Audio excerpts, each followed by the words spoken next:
In the high-stakes world of Formula One, drama is never far from the track, and the aftermath of the Qatar Grand Prix has thrown us a spicy new rivalry, but not between the drivers you might expect. This time, it's team principals Toto Wolff and Helmut Marko locking horns, and Wolff is not holding back. So, what's all the fuss about? Let's rewind to lap 56 of the Qatar race. Mercedes' rising star, Kimi Antonelli, was having a stellar run in 4th place. Right ahead of title contender Lando Norris in his McLaren, Max Verstappen was leading, which meant if positions held, the championship fight would go to Abu Dhabi with just a 10-point gap between Norris and Verstappen.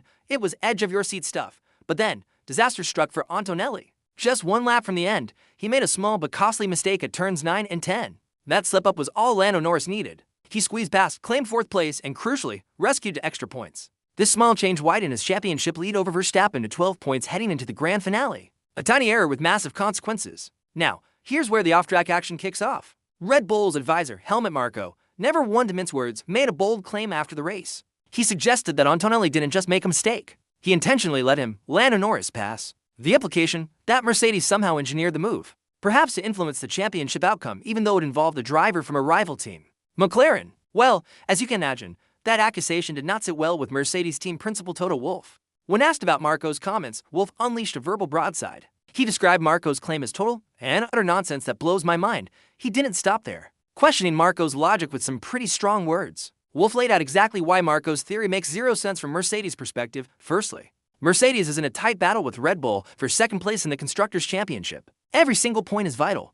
Why on earth would they tell their driver to give up a position and precious points? At that moment, Antonelli was fighting for a potential podium finish. A huge achievement for the young driver.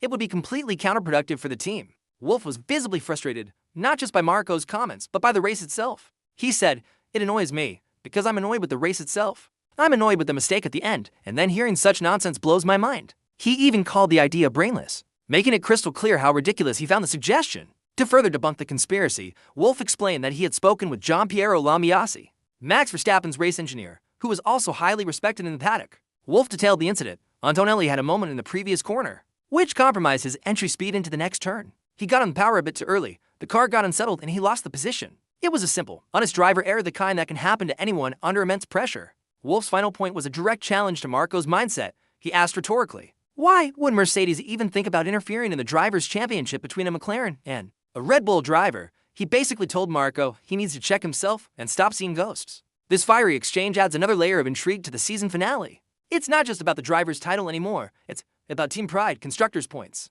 and a war of words between two of the biggest personalities in the paddock. As we head to Abu Dhabi, the tension is higher than ever, both on and off the circuit.